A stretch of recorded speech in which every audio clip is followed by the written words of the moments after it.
Good morning and welcome to the March meeting of the Housing Opportunity Fund Advisory Board. We will begin by calling roll of members. Lena Andrews. Here. Oliver Beasley. Jamil Bey. Here. Joanna Deming. Knowledge Build Hudson. Morning, I'm here. Jerome Jackson. Councilwoman Teresa Kale Smith. Here. Mark Masterson. Here. James Myers. Here. Paul Spradley. I believe he's here. I'm here. Sorry, I couldn't find That's my all mute right. button. Thank you. That's all right. It happens to the best of us. Sonia Tillman. Here. Derek Tillman. He's here too. Looks like he's trying to come off mute. Well, he's here. Diamante Walker. Here. Adrian Walnaha. Here. Kelly Recebron, I'm present. And Megan Winters. Here. Great. Excellent. So we will, now that that's, we have a great quorum present, we will move on to the review and acceptance of our minutes from our February 4th meeting. Does anyone have any additions, deletions, or changes? I just had my part of the agenda where it says what I recommended or what I asked for was a little unclear. I was actually asking for the whole board to have some input into the equity plan, the fair housing plan, that there might be an opportunity because it seemed like there was a lot of interest. So that was all that was supposed to. What page is that on, so we can try to make that edit? Do you know? I actually don't have that right in front of me. Okay, sure. What portion of the meeting was it, Joanna? It was during the fair housing discussion about the committee. Okay, On I mean, page two, on page two. page 2. Yes. It Thanks, says Jerome. Joanna Deming suggested a special session where all interested advisory board members can provide input on the committee, and those members who wish to become more involved can prepare for committee membership. Yeah, Is there a different wording you would like us to use? a special session for all board members to be involved at some level in the fair housing committee work. Okay, so Victoria, maybe where we would amend it to say Joanna Deming suggested a special session for all advisory board members to be more involved in the fair housing work. Does that work? Thank you. Yes, so whoever makes to first the nomination, if they could just say with that additional change. I also have an addition. It would be on page 7 when we were discussing the flat zone forward. It didn't make it into the final motion that I made, but I did want the record to reflect somewhere that this was not, that it was atypical given the way that the funds came into the HOF, rather than something that we wanted to do on a regular basis with pre-allocated funds that went through the regular allocation process. So it didn't make it into the motion itself, but we did want that in here for posterity somewhere if we can add that as well. Okay, so you want the addition of this statement that this is atypical. Yes, and something about the origin of the funds, because they were Councilman O'Connor's funds gifted to the HOF, that they were going back essentially to his district. Something about it just being atypical, and that we would want to stick more closely to our allocation plan moving forward, unless it's unanticipated funds or something to that nature. Okay, so Victoria can get it, in the minutes the way you want it, is the statement, Kelly, where Sebring mentioned that this scenario is very atypical because in this particular situation, the councilman for the district has allocated additional funding, which he is supportive of this project, and this is why the exception to the guidelines is being made at this point. Something like that? Yes, that seems sufficient. Okay. Any other changes, additions, corrections to the minutes? Okay. If not, do we have a motion to accept the minutes with those revisions? I move Make a to. motion to accept the minutes with the two suggested amendments. I second. Wonderful. All those in favor? Aye. Aye. Opposed, abstentions? Okay, great. Motions are approved, minutes are approved. Next, we have our public comment. I believe we only have one public commenter, which is Megan Conver-Hammond from the Fair Housing Partnership. Megan, if you'd like to begin. Thank you. Good morning, everyone. My name is Megan Conver-Hammond from the Fair Housing Partnership. And so to give everyone a fair housing update nationally, the federal administration continues to support fair housing and to make changes quickly. And federally, the administration has now applied VOSTOP, the Supreme Court decision from the previous year, in order to allow the definition of sex to include sexual orientation and gender identity at the federal level, which is quite fantastic, because even though we have local protected classes in the city for sexual orientation and gender identity, we now have federal backing of pursuing such fair housing cases as they come forward to FHP and are then filed at the Pittsburgh Commission on Human Relations. And so we have a lot of work to do, and I am very excited to do it. I know today we have the Fair Housing Committee on the agenda. I've had some wonderfully productive meetings. And so after everything is established with the committee's membership, I will reach out or ask that the committee reaches out to me in the next week, and we can set a meeting and we can start planning. We have the opportunity to create something new that, while we as a country have recognized as needed to be created since 1968, when the AFFH regulation was embedded in the Fair Housing Act, we now need to figure it out and how to actually do it. There are precedents, there are examples, but nationally there is no singular version that we can apply. And now it's time to figure out the work itself. And I can't wait to get started, and I look forward to getting started in March and to have news and progress to be able to report in April in order to commemorate Fair Housing Month with the work that we are doing here.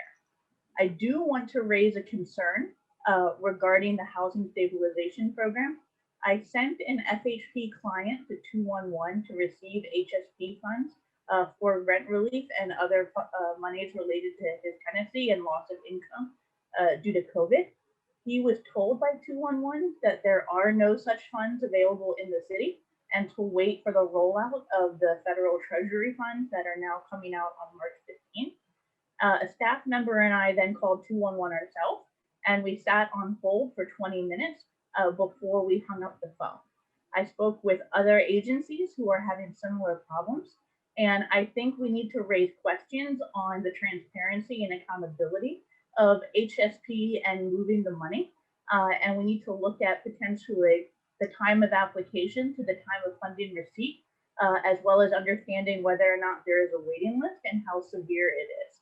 I think overall, this is timely to address the concept of coordinated entry being contracted with 211 in order to consider that HSP and the legal landlord-tenant module that's coming online is able to collaborate and be part of a coordinated entry that is functional and workable. So that way we have an equitable system that's going to serve the residents of Pittsburgh, even post-COVID, because the amazing part of the HOF is that it's permanent and it's not tied to emergency declarations or emergency funds.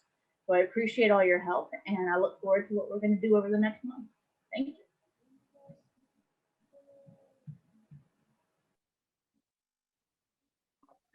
Thank you. And now the URA will present on the Garfield on Highlands development.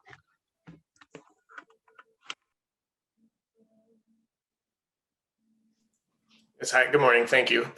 My name is Evan Miller and I am here to talk about the Garfield Highlands project that is up for approval today. This is a project on Aiken, Rosetta, and Kincaid Streets in Garfield, undertaken by the borrower / developer Garfield Highlands LP, which is a partnership between Bloomfield Garfield Corporation and Gatesburg Road Development. Gatesburg Road Development is the affordable housing arm of SNA Homes out of State College. And this partnership has actually undertaken two pretty similar projects in the Garfield neighborhood over the last handful of years.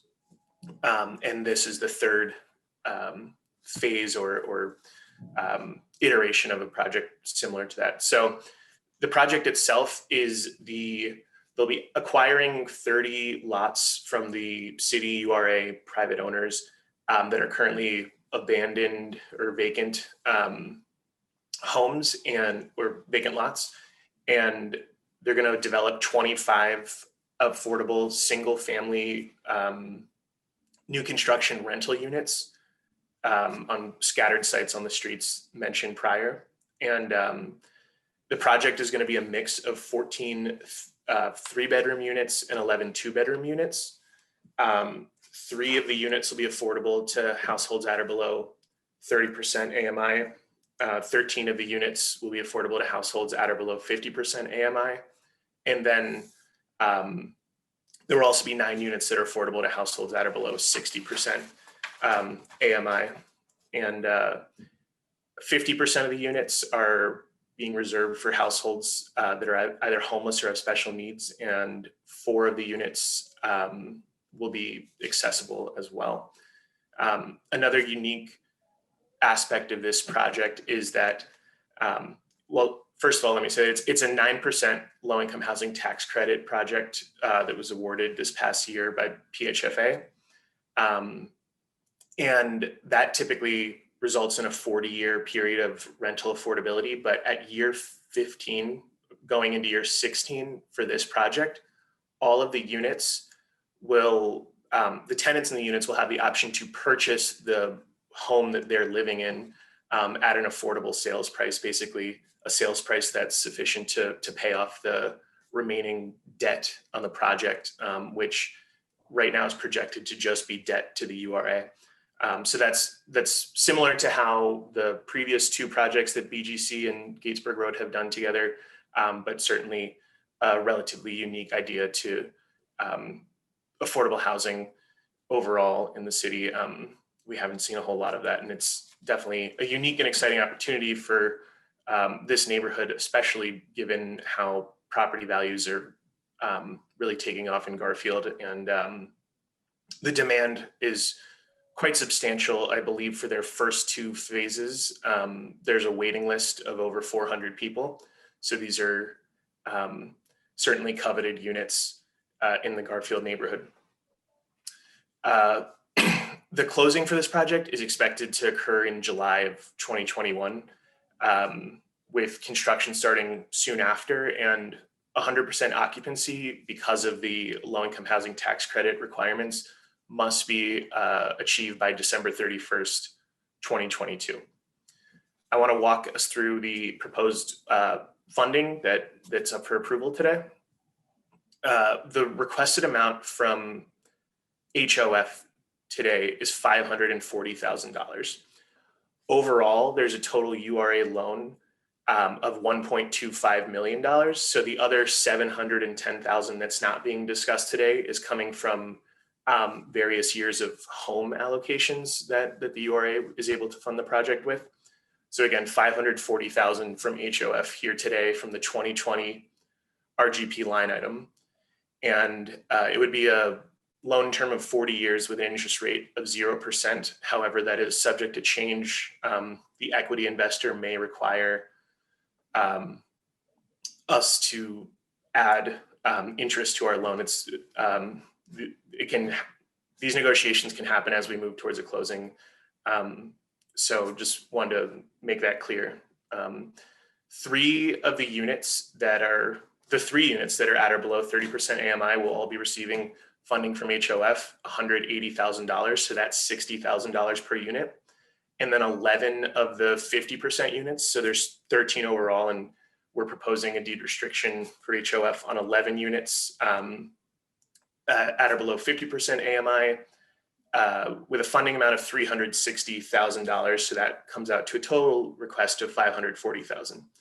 I do want to just make it clear that those 50% units, that's a funding amount of about $32,700 per unit.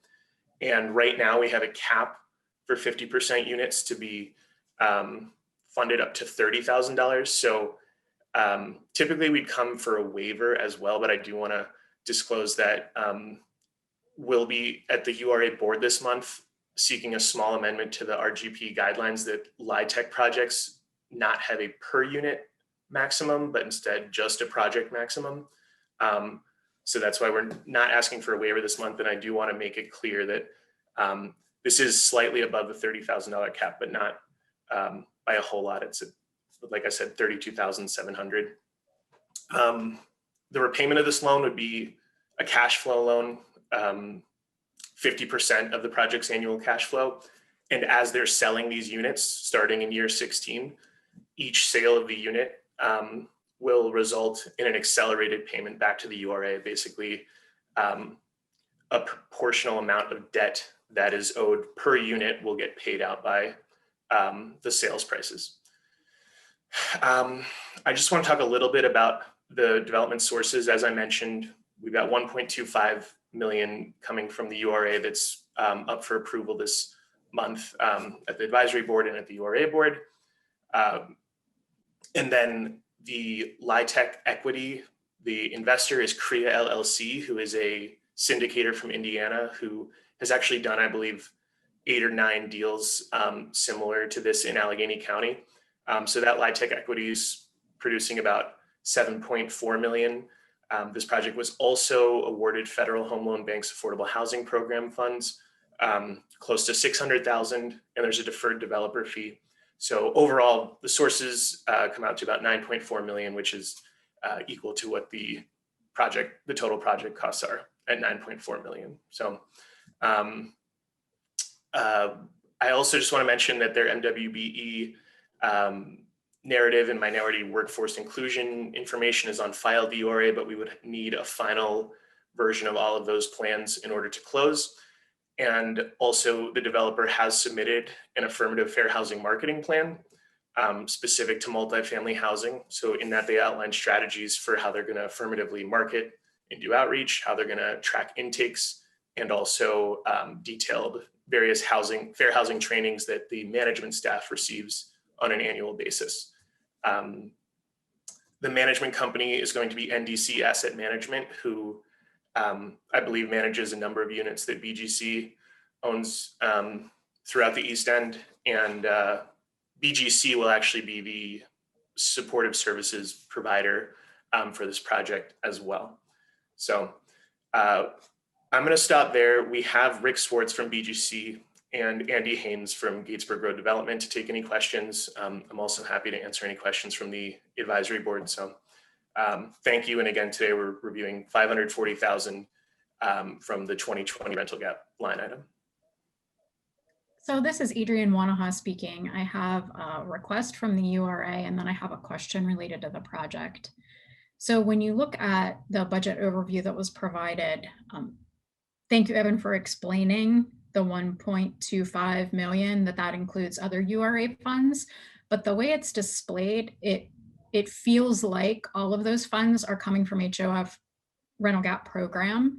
So in the future, if we have multiple layers of funds coming from the URA, I think it would just be helpful to break them out so that's I totally very agree. clear. Yeah, I noticed that this morning. I should have broken it out. I apologize.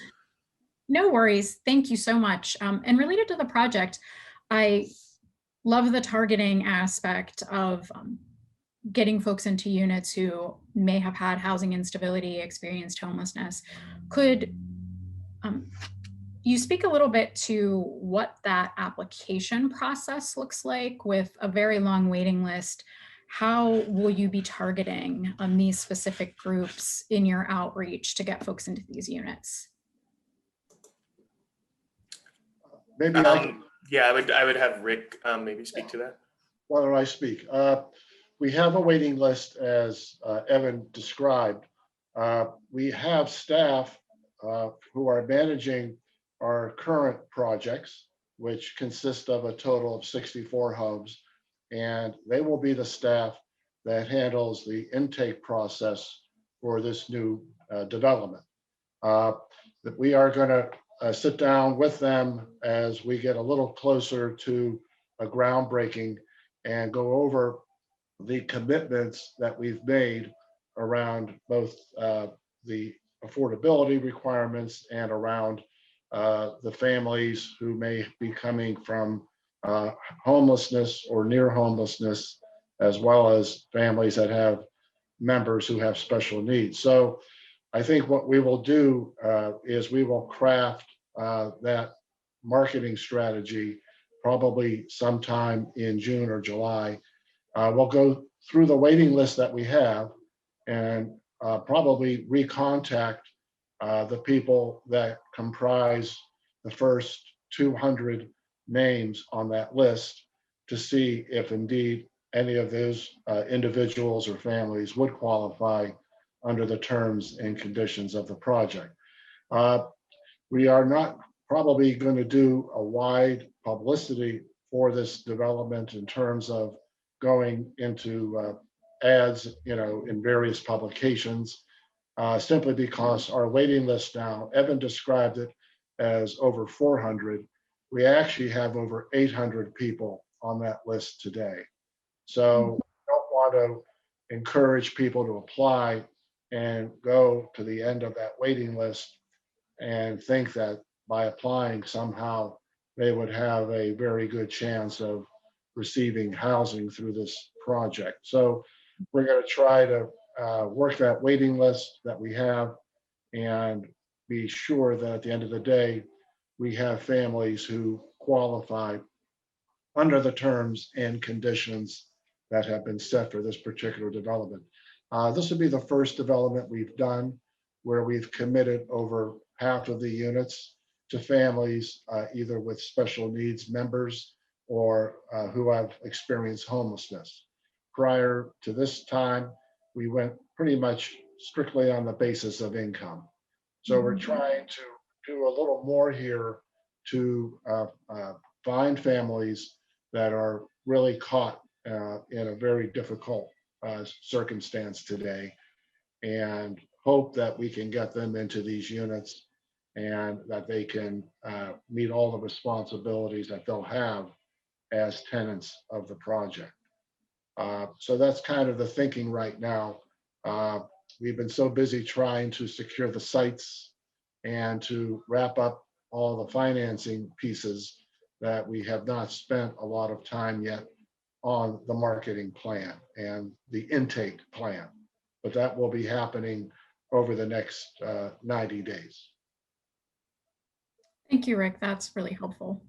So that leads me to a question about, as you go through the list of people that are already kind of in the pipeline, which is obviously we want to reward people who are in line, but how to, while doing that, and I'm sure you don't have an answer because I don't I don't have any suggestions either, but just something to keep in mind as you form that plan. But applying an additional equity lens so that if, only 50 of that 800 people in the pipeline are like people of color for whatever reason, that's obviously would not be an acceptable percentage of applicants to put through this process. So I don't know how you would go about that, but just as you're forming your plan, that's definitely something that we would want to review in terms of how that's going to how people are going to come through the process, even though you already have a line in a list. Yes, I think that's a good point. I understand from our staff that over 90% of the people on the waiting list are households of color. So Garfield continues to be a community where we're attracting a lot of interest from African American and other minority households who are living in other communities all around us, even from Homewood, from the Hill District. So I think we'll be on solid ground in terms of seeing a community served with this project that may not be served with other projects that are being done across, southwestern Pennsylvania. We were fortunate to get a commitment of funds through the Federal Home Loan Bank.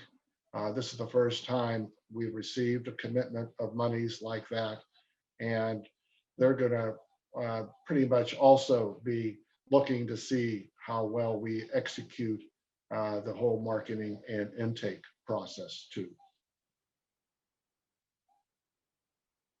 Thank you. I have a question about, I think it's great you guys are looking at that home ownership transition.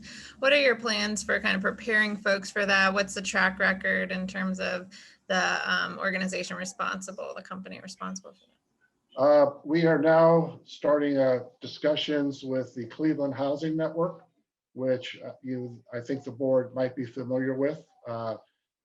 This is an organization that's opened up conversations with other community groups across the city. I know for one, they're having the same discussions in the Hill District. So I've been in touch with Michelle Porter, who is their local representative. And we are actually going to start a tenant education process with our existing 64 homes, probably later this summer or early in the fall, where we will engage the Cleveland Housing Network as a consultant who will work one-on-one with the families in our first developments. And we're going to see how well they perform in that regard. So we're, I think, optimistic that we can get a number of our tenants to qualify for home ownership. For those who might not know how this works, specifically with the LIHTC project, we really are looking to simply retire any debt that we have on the development from the sale of these units. So our projection is that for the first 64 homes, the average sales prices will range somewhere between $60,000 and $80,000 for each family. And we are going to escrow with each project, including Garfield Highlands, some money to help with down payment assistance. So, of course, when you engage a consultant like Cleveland Housing Network, you have to find the funding to do that. So we'll have to sit down with NDC, our management company, and see if we can identify funds that they're holding for the project that could be used to retain the Cleveland Housing Network, because we don't have an outside source of funding for that right now. If I can add, good morning, everybody. We are establishing a $2,000 per unit lease purchase reserve closing, which each tenant in year 15 can access for down payment assistance. Those funds, and we did that on the first two phases, those funds will sit in a CD or some other investment tool and gain interest. So it'll probably be more than $2,000 in year 15.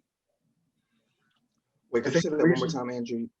Yeah, I was just going to say, the reason we want to start now with the other homes, we're only in year 8 of our first project. But if we can cultivate even now a sense of ownership among the people who rent from us, moving forward over the next 6 to 7 years, how well the house is maintained, how we make sure that improvements are done as they are needed, so that when the time comes for the house to be appraised, that there are not going to be issues with the condition of the property. So I think we want to start getting people to feel today that this is going to be their home, and not wait until the last hour to sit down and begin that conversation. Yeah, I'd be interested to look at the CHN network model. I know it sounds like you are doing that because I know they've been very successful with what you're trying to accomplish. I imagine it has a lot to do not only with that education, but also with the sales price and the, the support with the down payment. So I would definitely make sure you're looking at their structure as well as their educational model. And we've been fortunate in having Gatesburg Road Development as a partner because the community itself is actually a stakeholder in the project. We're not just a organization that gives advice to the developer. We're actually the co-developer as the community. So we're appreciative of the fact that Gatesburg Road Development recognizes that in addition to all the technical work that we have to do on this project, organizations in the community can also help with a whole host of other objectives. So I hope that's a model that we see in more neighborhoods as we move forward. So this is Adrienne Monahan, and I feel like this is actually tipping off an interesting conversation for the HOF.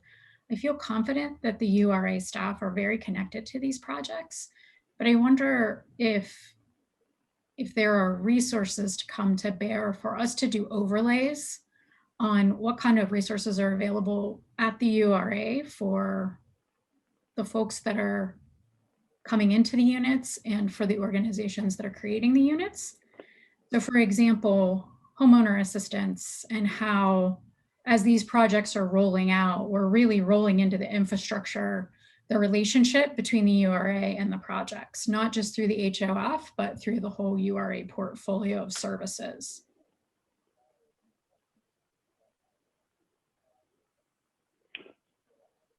Well, I have a couple of questions. The first is, how of the 25 units that you're doing, how many were publicly owned? How many of the lots themselves were publicly owned? Yeah. I think all but one lot is being purchased through the city or through the URA. Okay.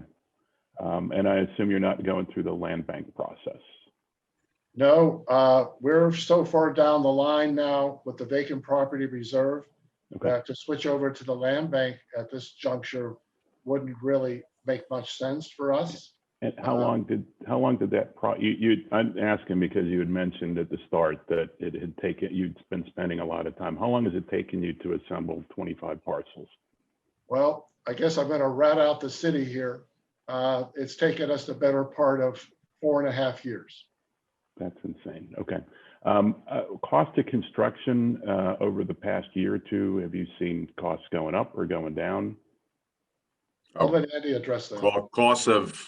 Construction costs have probably gone up 30%. Lumber is a record high. Andy, since 30% since when in the past year? Since COVID, since March of 2020.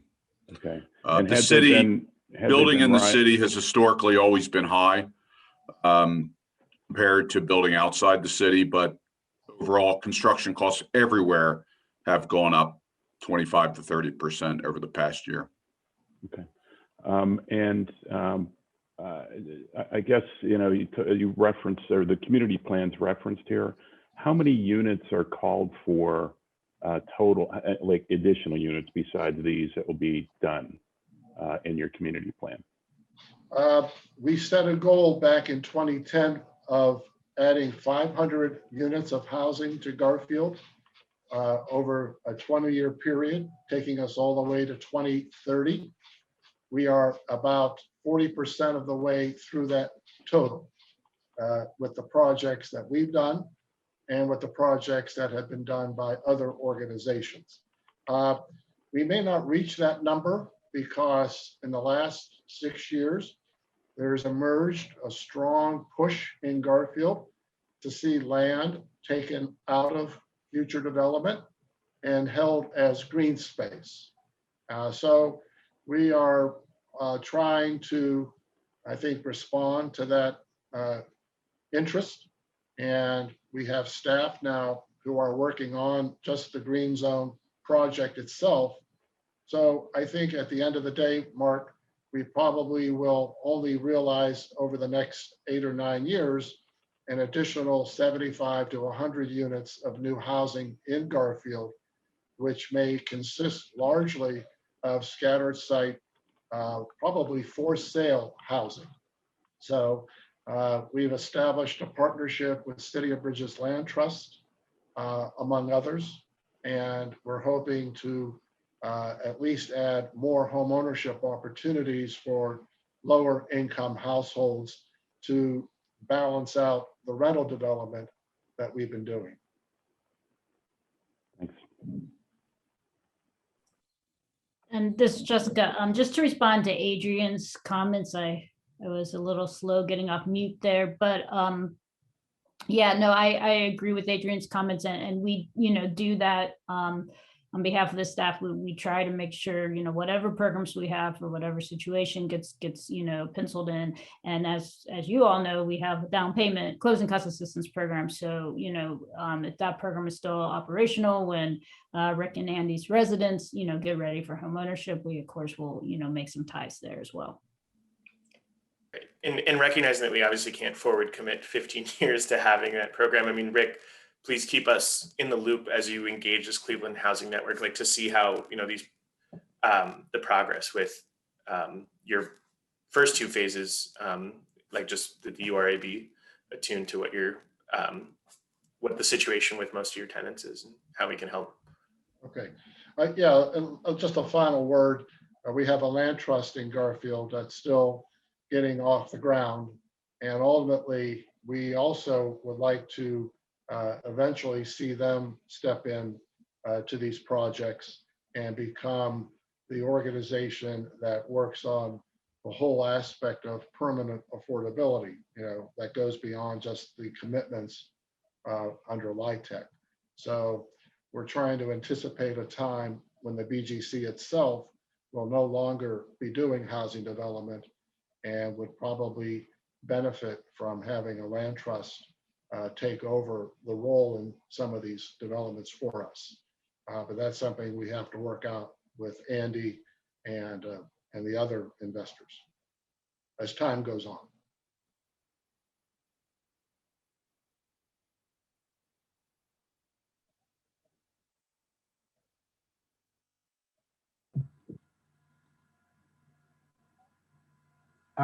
This is Derek. I actually have one question. Rick, I think you mentioned that your organization is doing the supportive services. Do the supportive services kind of complement the home ownership program that you all are looking to do with this transition after the compliance period?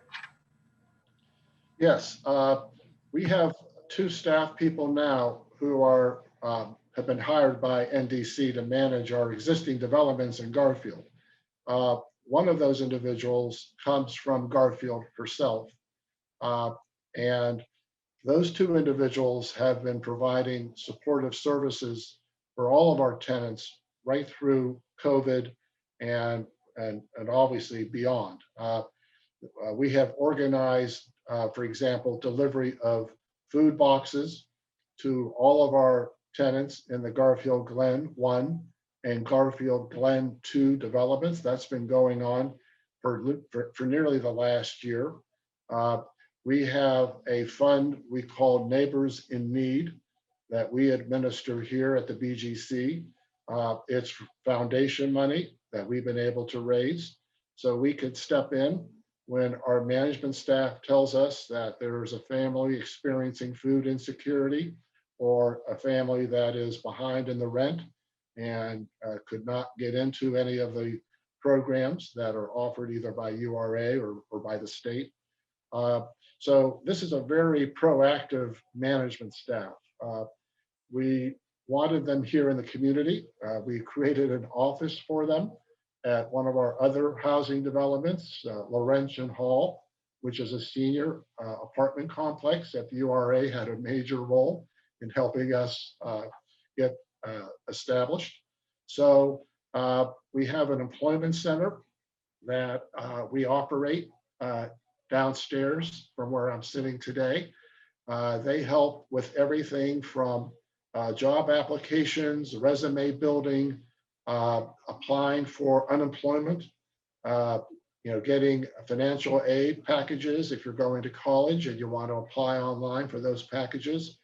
And that complements another program we have here for high school teenagers who are graduating high school. We also work with our residents to make sure that children in their households who are coming through the Pittsburgh public school system have a plan for what they're going to do after high school. So we have a lot of connections right now with our tenants.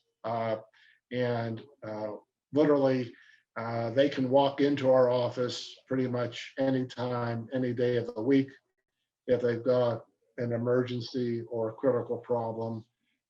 We had a tenant come in just on Monday who found out that she can't pay the entire rent for March. She only had $200 for the rent payment. We're not going to run her through the housing stabilization program for $300. So we used our Neighbors in Need funding to help her cover that gap. So that's a very common kind of situation that people encounter. And we really want to be as responsive as possible on that whole supportive services package. Public safety is another area where we work closely with the tenants. We had a shooting last summer right in the midst of several units that we own through Garfield Glen. And our management staff and the staff here worked with the police to identify who some of the potential suspects were in the shooting, and the fact that they were hanging at a playground right near the development. All of that now has stopped.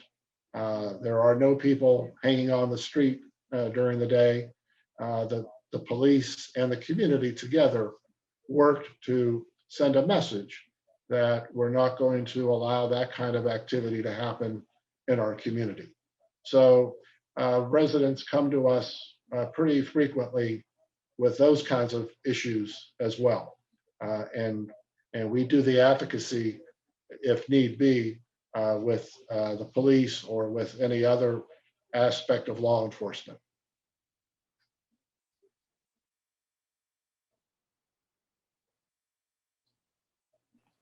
I have a question for the URA staff, just to understand how the mortgage works and the repayment works. Is this all 25 property, scattered site properties have a mortgage on them?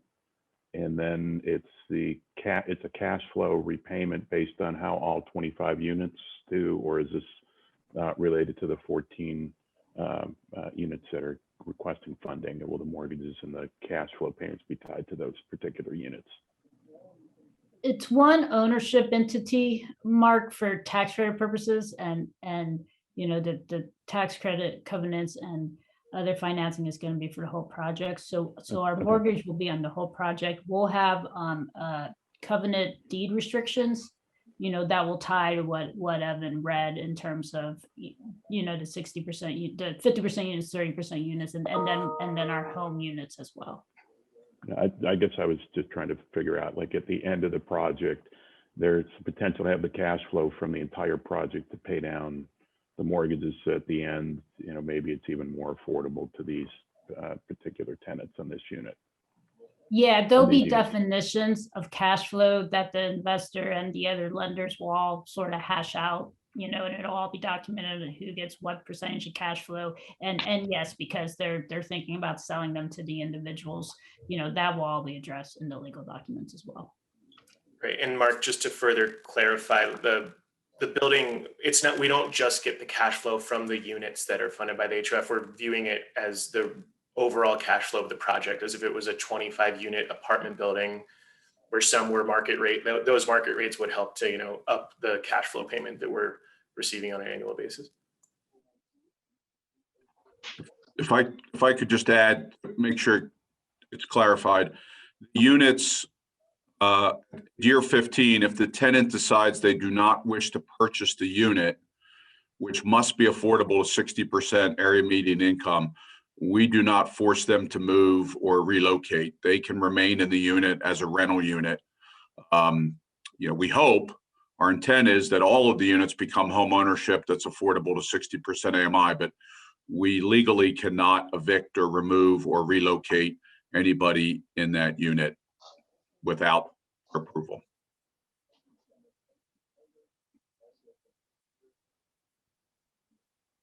So in that instance, there's the possibility that there could still be a mortgage outstanding after the initial sales are complete. Yes. In year 15.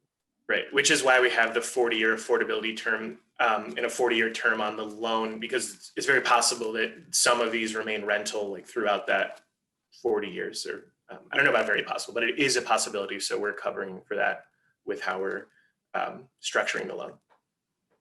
I have a question. So is it 15 years of the tenant being there or 15 years of the house, of the unit, right? So if like one tenant's there for 5 years and another tenant comes in for, whatever, and the tenant that's there for 2 years, could you help me understand that process, or is this 15 years they can be bought?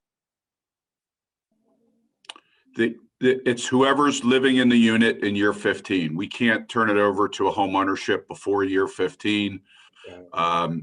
If it's, kind of the luck of the draw, whoever's there in year 15 has the option to purchase. If they've lived there for 10 years, they get no different deal than the person who's lived there for 1 year. Some lease purchase projects allow rent to be used as equity towards down payment of the house. We've not structured it like that. In our research, we found there's been some problems where someone has lived in a development for 10 years. They moved out and they expected that their equity and rent could be used for other home ownership. And there's been some legal cases on it. So we tried to avoid that, and just basically the down payment assistance is on the unit, not on the tenant. Thanks for that.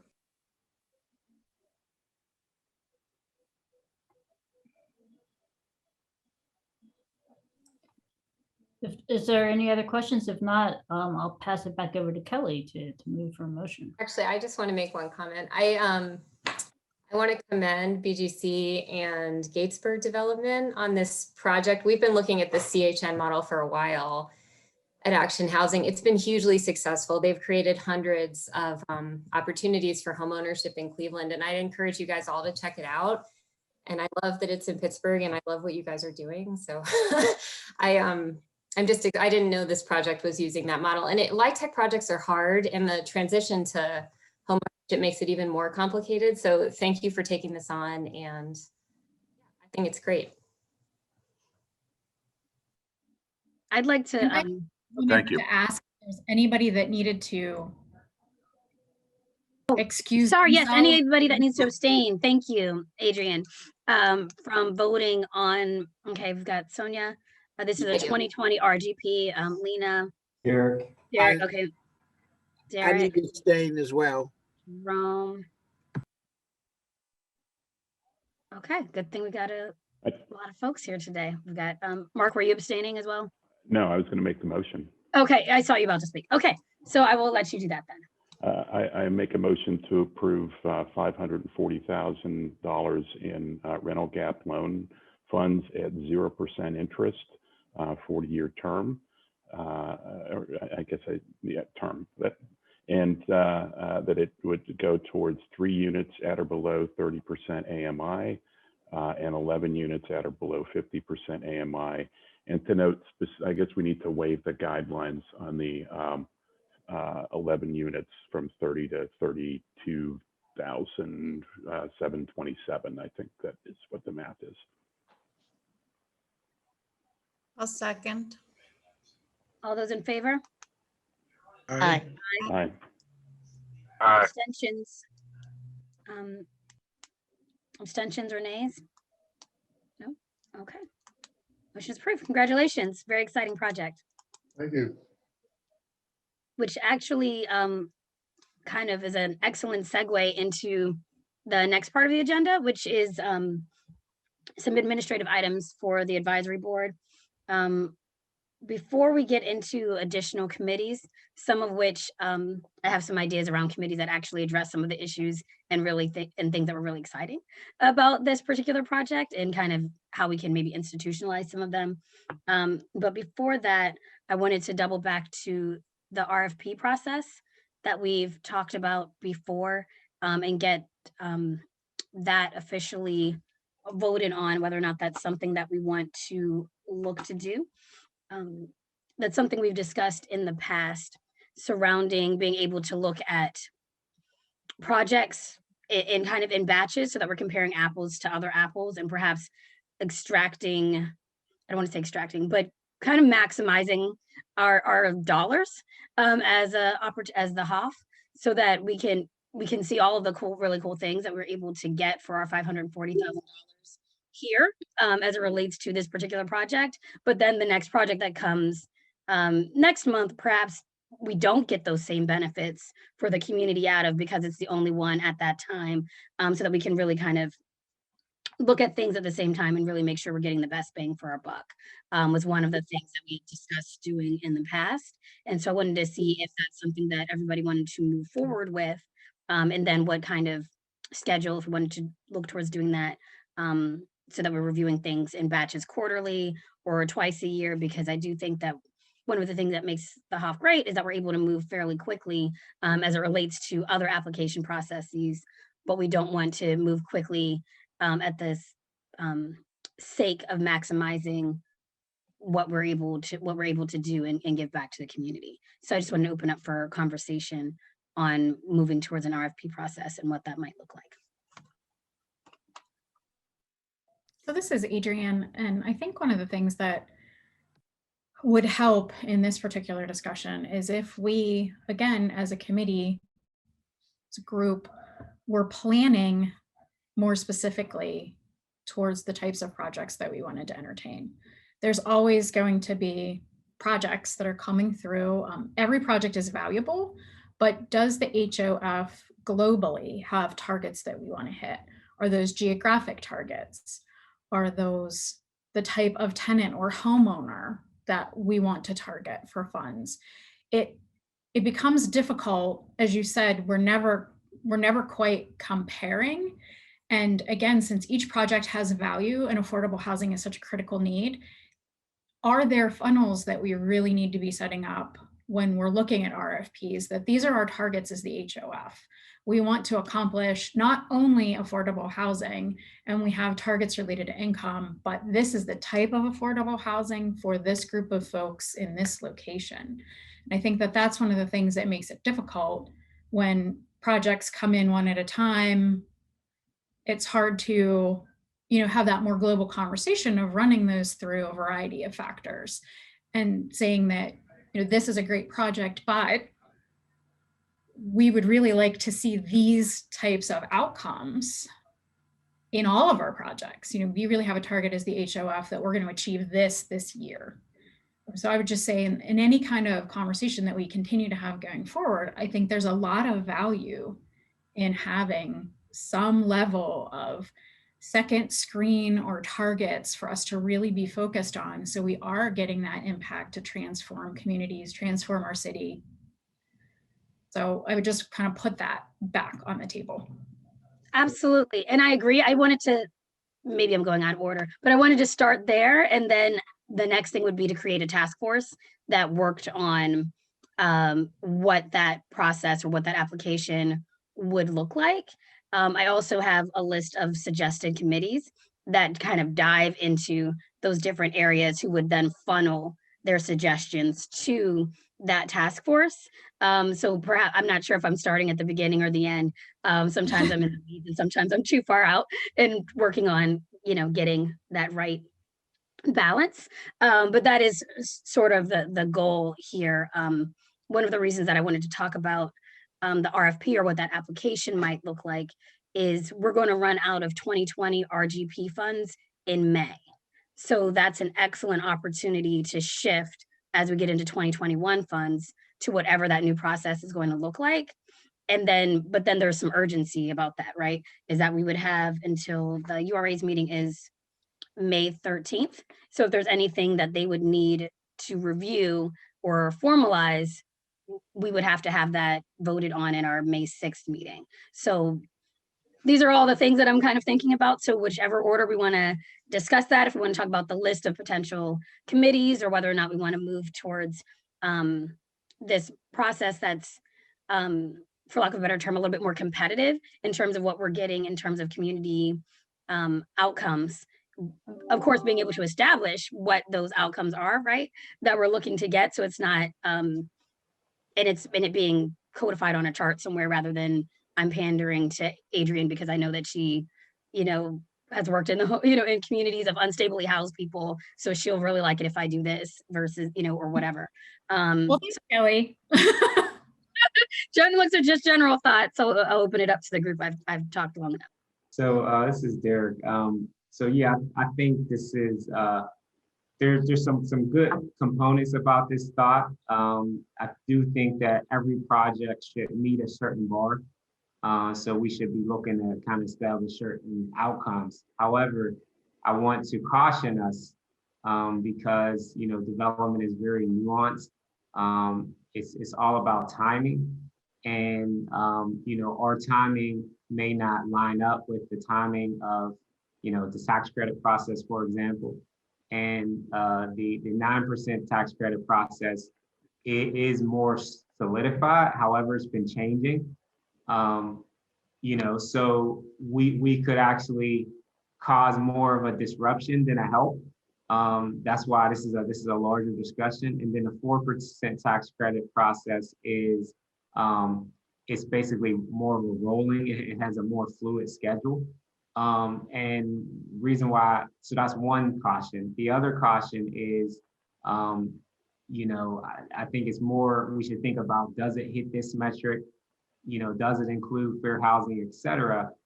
Because the other thing is, what we don't want to do is, we approve these 3 projects, and these other 3 actually get tax credits, but this source is very critical to filling a gap.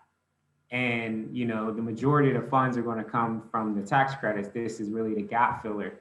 But the projects we approved didn't receive the tax credit, so they can't go anywhere anyway. So we're in a situation where none of the projects actually move forward because we're approving these 3, and then these other 3 actually got tax credits. So it really needs to be more of a marriage of the 2. So it's a larger discussion, but I think we need to think about it in the sense of, do these projects meet our standards? You know what I mean? So just want to kind of put that in everyone's head. I think it's a larger discussion that we have to look at all of these things. But that could very well be the case, and that would really be the worst scenario. So just wanted to put that on the table. I just have 2 general comments. One about, there's some legislative things that we need to hit about the funding going equally to all 9 council districts. And that's an overall. So, but I also think it's something that we might want to keep in mind because that is something that is in the enabling legislation for the HOF. And the second point is that we might have a starting point already, because I believe the URA staff had developed a scoring sheet. Whether we like that or not, that might be the thing, but at least we might have a starting point to see how a scoring criteria might work, or some factors that we might want to look at including. Because some of the early projects, for folks that weren't members, we had that scoring sheet that was presented, and then it was just, we've gotten away from that because they've not been done in a competitive way. It really didn't matter in one sense as to what the scoring sheet said, because we had enough funds to kind of get to fund everybody that came forward. So one of the things, oh, sorry. Just real fast from a staff perspective in response to both Derek and Mark. I mean, Derek is correct that in some respects we're kind of we're kind of reflective of what gets funded by PHFA and the 9% credits, and also the 4% credits. The reason Kelly at the beginning said, we're probably in May or June, we run out of money, is today's action for Garfield was the second action out of the 2020 funding. Last month, you saw the Northside project as well. Those are both 9% tax credit deals that got awarded in July. There are 3 others that got awarded in July that will be coming in front of you in April and May, which will probably come close, if not fully expend the 2020 allocation. And that is because they were already awarded by PHFA, to Derek's point. So we need to kind of move those through. And then to Mark's point, yeah, we have the scoring, set up and yes, because, to a certain extent, we are being, responsive to PHFA and et cetera. We haven't really relied on the scoring too much, but we can bring the scoring back out. So I just wanted to put those 2 points in. So while we're revisiting and rethinking what our metrics are and thinking about what this looks like, it also gives us an opportunity to see, looking at the body of work that we've produced to this point, are we doing what we wanted to do? I mean, so we're talking about stable, secure housing for populations. The 30%, 50% AMR, are those the right measures? I know that's what's in the legislation, but when we consider that, okay, that's still area median income. Black median income, half is already at 50% of that. So half of all Black people are under 50% AMI. And so what we're seeing still with the projects that we have, we're still stabilizing a lot of housing for white folks. And we see the housing, the ownership that we produce, and everybody needs a place to live. But if our target is making sure that we don't continue to reproduce the processes that are pushing Black people out of the city, then I think we're missing the mark. Homewood, the Hill District, Hazelwood, when you see the numbers come out of the new census, those 3 communities where we put the most attention have seen the most families leaving in the last 10 years. And if we're not talking about how do we stop that? What are we deliberately doing? Are these the right targets? Is this the right way of thinking about how we're doing this work? And if I don't know, I don't have the answer to that. I know it's not, I know that's not, but I don't know what the answer is. And I think we need to really dig in and say, what are we really trying to do? And for me, I'm trying to make sure that it's okay for Black people to live in Pittsburgh. Well, I think we'd venture to say better than okay. Jamil. Well, at a minimum. But we gotta start somewhere, right? Right. So I think that's kind of the point, is to be more intentional in what we're doing through buckets that converge on whatever those metrics are going to look like, so that we're advancing that systemically in our programs. Right, and so let's keep that in our discussion as we're thinking about how we're tweaking our metrics. Yeah.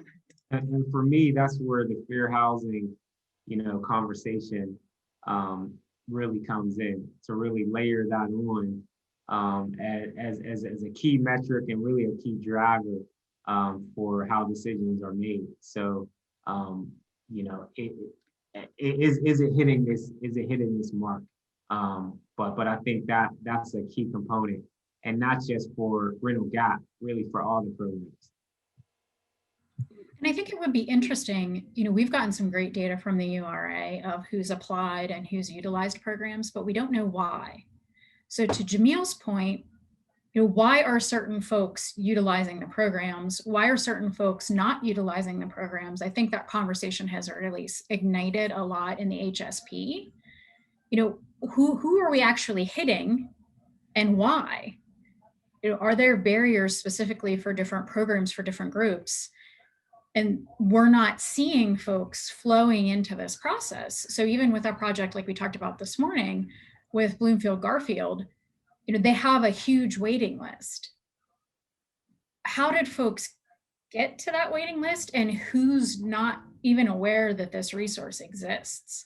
So as we're putting things into the market, I'm really curious as to how people know about that market, how people are getting to that market, and who's being excluded from that market. I would think that the outreach committee could perhaps be a two-way street to bring that information to the HOF and then get information out. I did also want to say that I did have another suggested committee that we talked about, but it's not on the list, which is a community ownership and wealth building opportunity, so that there's some discuss ways that there's a degree of ongoing community ownership and or tenant ownership, those sorts of things that we've talked about before, exploring that in a little bit more of a nuanced and intentional way. Again, these are all suggestions. We have to vote on them, but I just wanted to put that out there that that's in my notes, but not on the thing. So what do you need from us, Kelly? So we need to decide if we want to institute scoring or if we want to move towards some other method of kind of to get, biblical, separate the wheat from the chaff as it relates to our, applicants and applications that are coming through and prioritize. So what that method might look like, if that's an RFP or if that's bringing back scoring. And then also, are these the right committees? Did I miss anything? And then we'll also need to populate those with members of the HOF.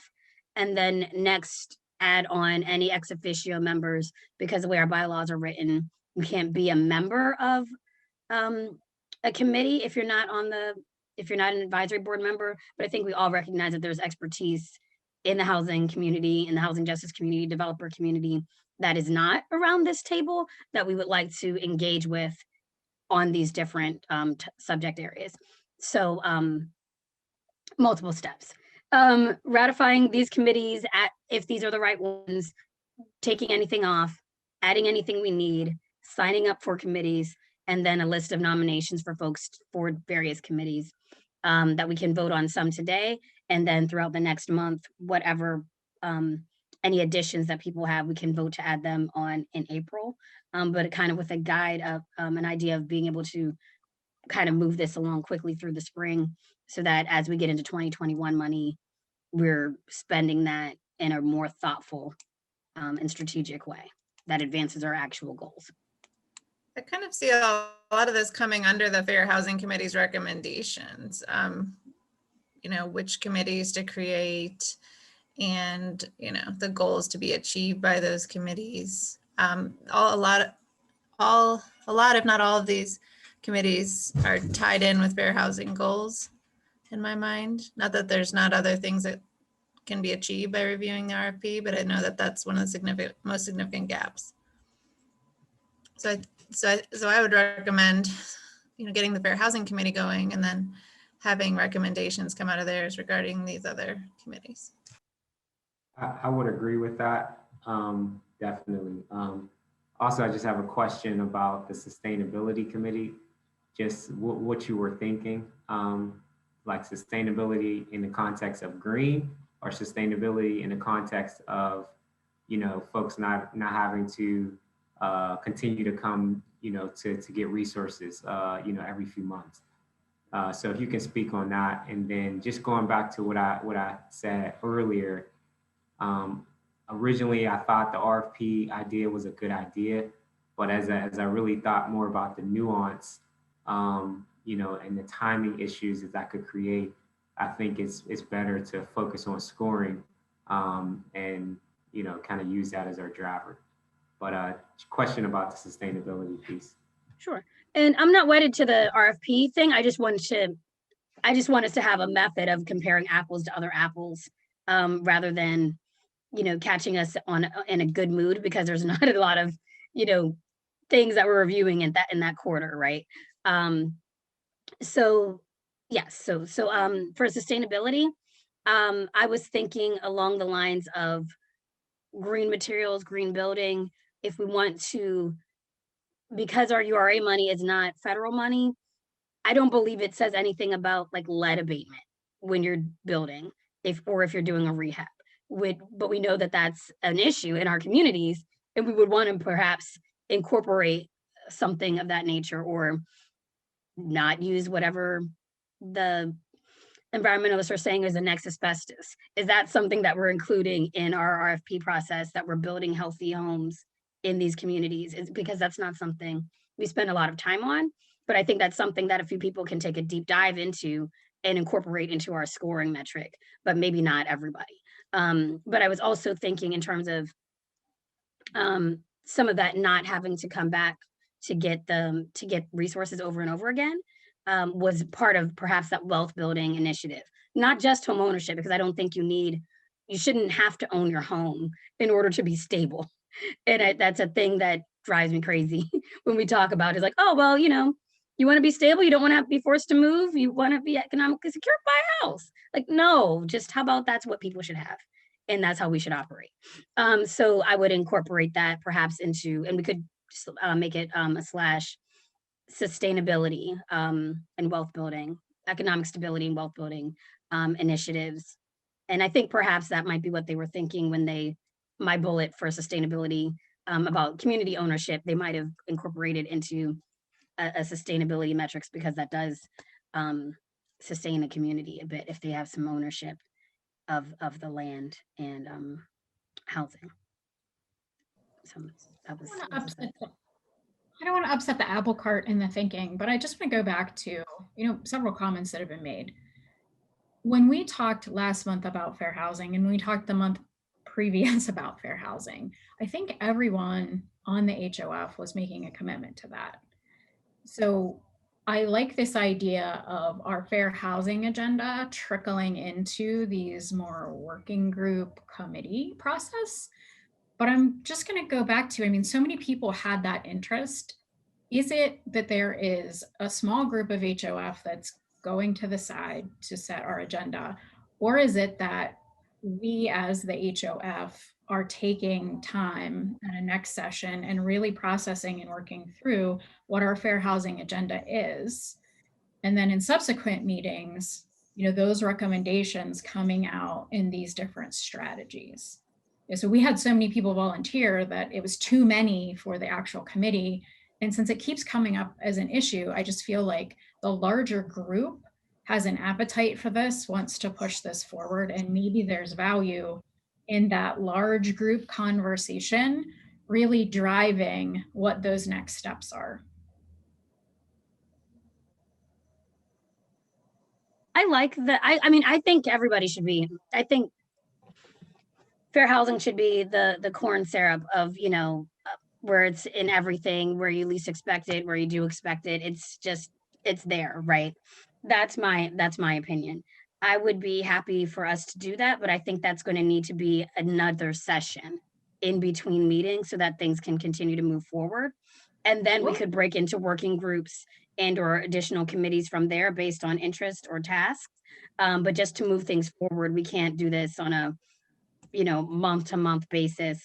And we can't form an official committee that has this many people on it unless we were to go back and try to amend the bylaws that we just created, which that's what people want to do too. But that's, but it just has to be structurally different because as you said, and I think we all agree, meeting month to month and saying, yeah, fair housing is important. Let's talk about that some more next month is not a functional strategy to actually get us where we want to go.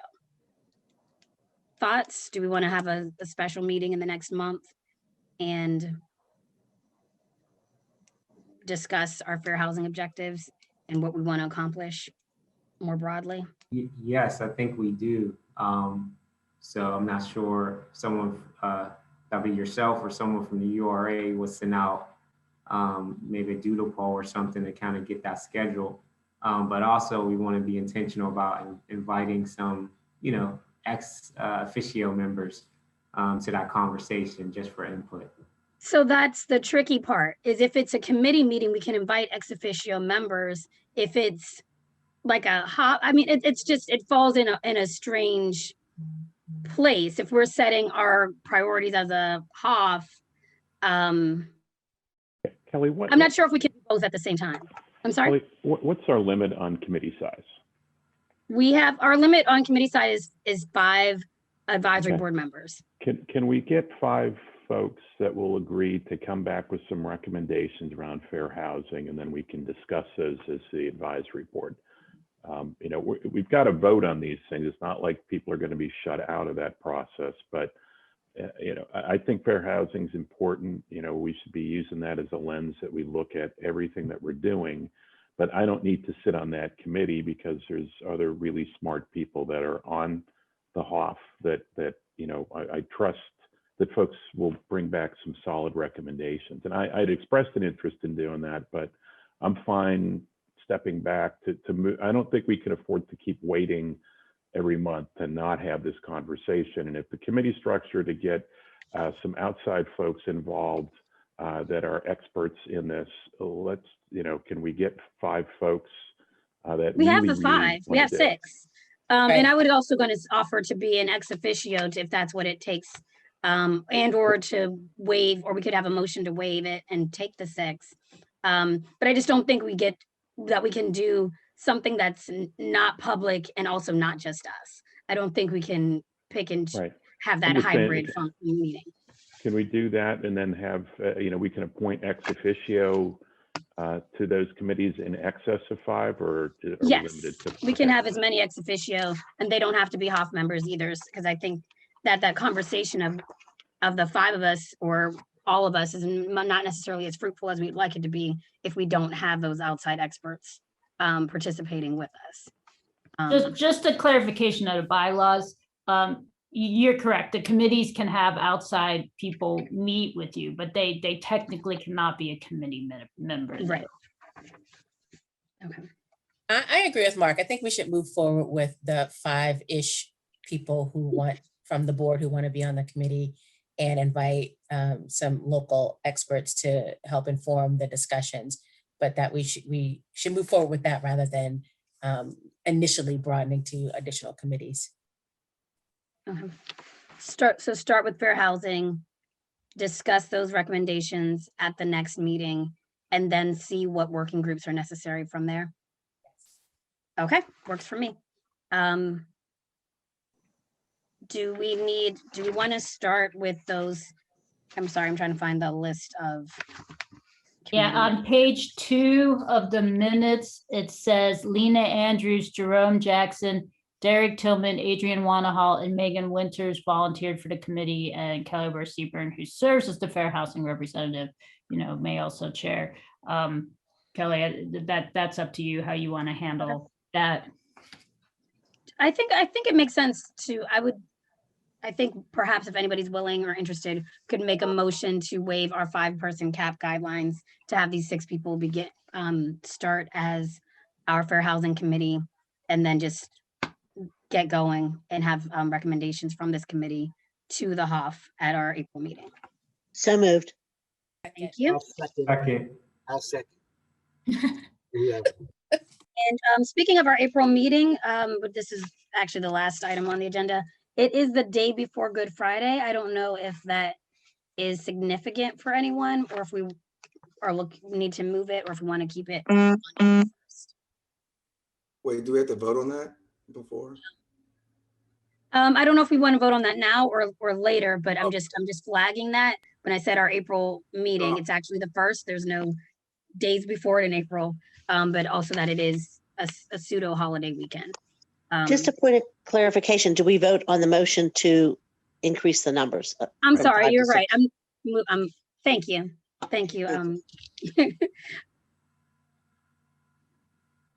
All those in favor of creating a 6-person committee to report back in April? Aye. Okay.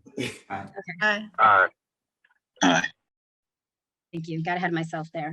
Any opposed, abstentions? Okay.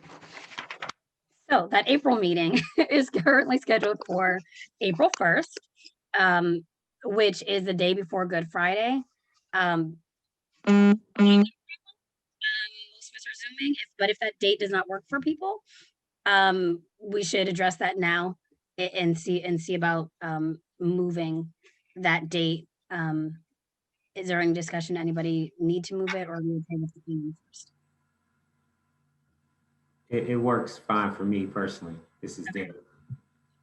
I just wanted to flag so that we could actually get work, so we have a quorum on that date, since we've got a lot of work to do.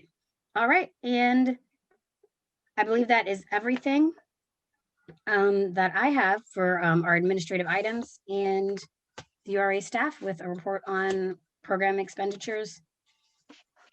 Kelly, before we go into that, just a quick reminder from the bylaws that the chair of the new working group will also have to be approved by majority vote.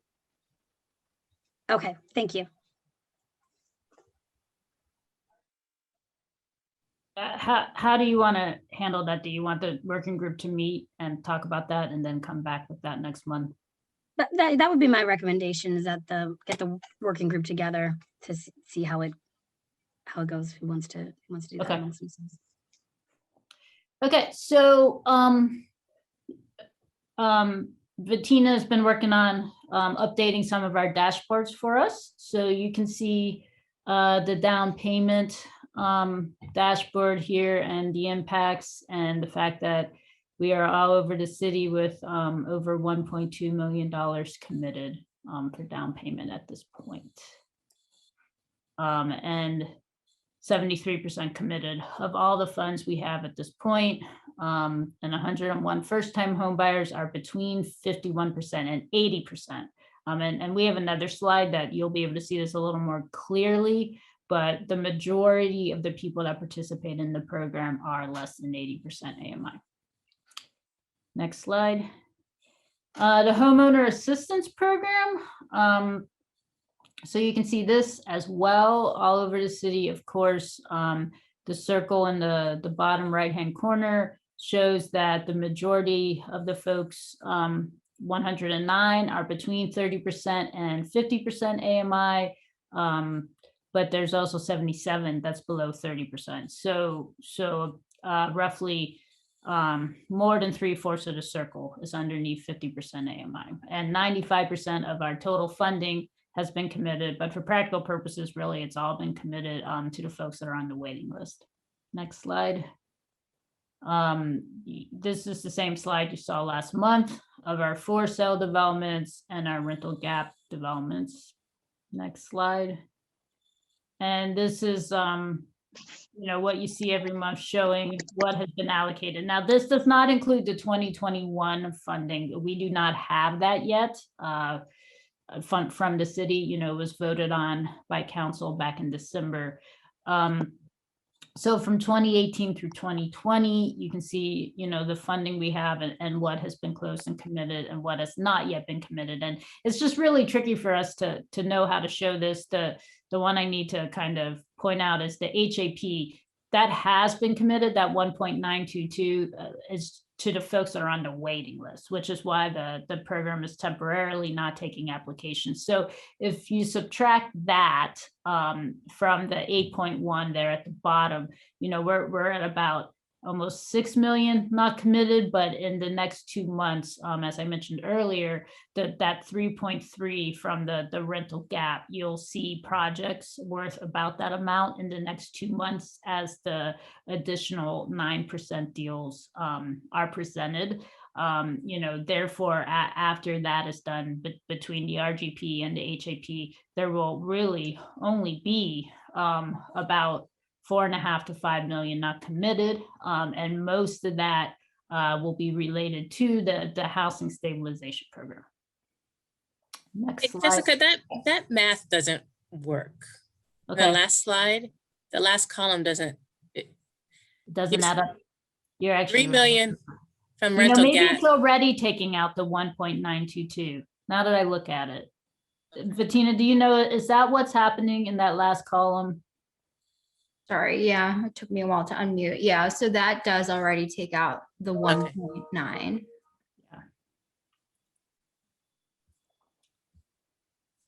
Any other questions on that slide? Okay, next slide, Bettina.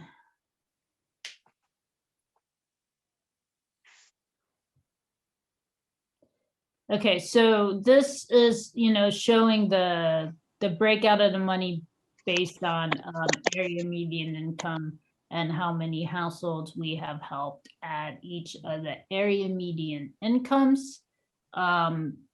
and you can see that counting the homeless shelter, we're at 74% of all the households help being at 30% AMI or below. Any questions on that?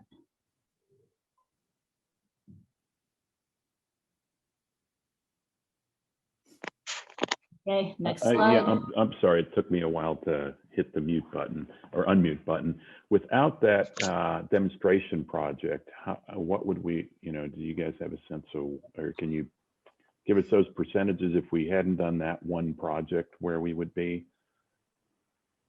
Yeah, I'm just adding it up. I'm sorry, we don't have that handy, but just like adding up the numbers, we would be at about 1,200 households at 30% AMI, and we would still be at the 732 households at 50% AMI. So we're still, more than, well, plus the 80, we're still more than 50%. Okay. It'd be about 55%.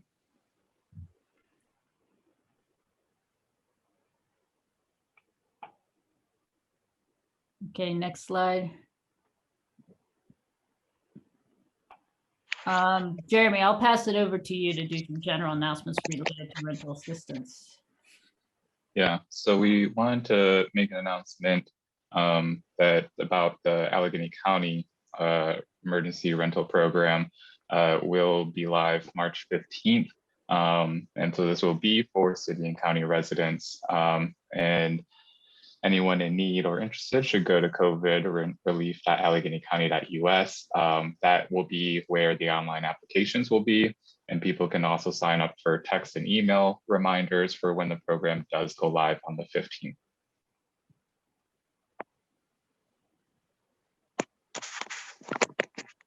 And then we wanted to do a quick update, recap of the legal assistance programs. Following the February board meeting, we had follow-up discussions, and it went to the URA board meeting the following week, where there were some changes made at the table before it was approved. So there were two issues that the advisory board approved the guidelines on, and that was looking at dual cause and mediation for homeowners. So with the dual cause, the URA actually expanded that, so it's not just one or the other, but the guidelines now will provide legal assistance in all three tenant services, so mediation, limited legal, and full legal representation. Previously, we had only talked about expanding it for full legal representation, but that has now been expanded for all three services to include eviction cases where it's not specifically for non-payment of rent. So this will allow the providers to help tenants who maybe the landlords are evicting under the guise of something else, and that we'll still be able to help. We are giving the program administrators of the legal program the discretion on this with the URA's guidance, but in the end, this will allow them to serve more people, and especially the residents where it's not just a non-payment of rent issue. The other part that we were asked to look into is mediation for homeowners. We talked with the mediation, Just Mediation Pittsburgh, and did not find any existing structure for mediation with homeowners. So we are not including that at this time. So those were the two big changes. The RFP was released and we had 2 information sessions this week, and the responses are due next Friday. Jeremy, I missed the part at the end where you said we did not include something relative to homeowners. Can you repeat that? Yes, it was mediation services for homeowners. We couldn't find any existing structure for that, and couldn't get enough information on what exactly that would be. And talking to Just Mediation Pittsburgh, they were also confused on what service this would be. So we're not including it at this time, but mediation will be available for tenants. Okay, that makes sense. I have just a general comment as we talk about launching this and doing the coordinated entry through 211. And this is sort of picking up on the public comment from Megan Confer Hammond about, and my own organization's experience with people who we've referred to 211 and who've come back to us because they've had all kinds of difficulty getting through. I just want us to be very, very careful that system is not already overwhelmed and that they're prepared for not just the folks looking for assistance with eviction prevention through this legal assistance program, but to keep in mind that they're also fielding people for, tax prep and for various other services that it feels like they're a little bit overwhelmed, and we just need to be sure that we don't get caught in that. Yeah, I'd like to clarify that coordinated entry for a legal program is not going through 211. That's why we're RFPing that service out. So that there's a coordinated entry provider that has experience vetting legal assistance calls. So that would be totally separate from the coordinated entry for HSP. Okay, that's great. But The concern still stands for, our other programs that go through 211, but that's great that this is not part of that. just to follow on to that, is there a response? Is the staff aware of the issues that Megan brought up that there's appears to be, and that's some things that I've heard just anecdotally with folks that have been referred through organizations that we work with. There's some issues with 211. Yes, we've been aware of this for a few months now. When issues are reported to us, that there have been long wait times and referrals we're not getting to people when they should have. Each time that's been reported, we have been following up with 211 to try to figure out what exactly happened and how we can prevent that from happening again. The response from 211 was that they did increase their temporary staffing for the COVID vaccine calls. And so the call volume in general has gone up, and there may be some staff that are not trained on taking HSP calls. We're continuing to work with them to figure out how we can support them because we certainly don't want tenants or people calling 211, waiting on hold for an hour and then not even getting a referral. So we are constantly working with them, following up on every situation. But that is currently where things are at. I have been trying to do intakes myself for anyone who has had trouble getting through that process. That can't be the solution. It's just temporary to help make sure people are getting in. So we'll keep you updated as we try to work through those issues with United Way.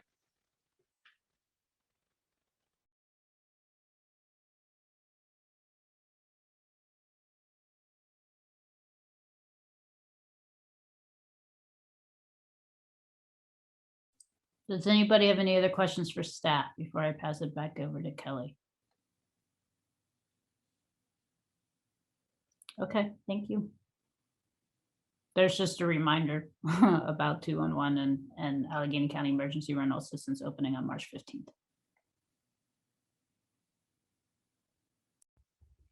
Does anybody have anything else to bring to the attention of the advisory board? No? If not, give a motion. Is there a motion to adjourn? Motion to adjourn. This is Mark, second. Okay, great. Do we need to, I don't know, do we need to I think everybody's in favor of, right. Okay, wrapping up. All right. All right, so the ayes have it. I know there are no objections. And so I guess I'll see 5 of you in a couple of weeks and the rest of everybody on the 1st. Thanks, everybody. Thank you.